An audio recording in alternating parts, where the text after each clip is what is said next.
नमस्कार, मी नीता तपस्वी. अनुराधाताई राजाध्यक्ष यांनी आयोजित केलेल्या मनाच्या श्लोकाच्या स्पर्धेमध्ये मी आपणापुढे 115वा श्लोक सादर करत आहे. तुटे वाद संवाद तेथे करावा, विवेके अहंभाव हा पालटावा.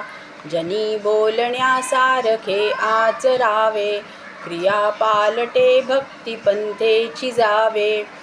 जय जय रघुवीर समर्थ. या श्लोकाचा अर्थ असा आहे की बोलणाऱ्याच्या मनात अहंकार असेल, मी म्हणेन तेच खरे असे जर विचार असतील तर वाद हा वाढतच जातो.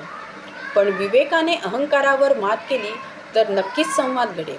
रामाच्या रूपाची भक्ती जर मनामध्ये दृढ असेल तर आपले विचार, त्याचबरोबर आचार, वागणूक यामध्ये बदल जाणवतो.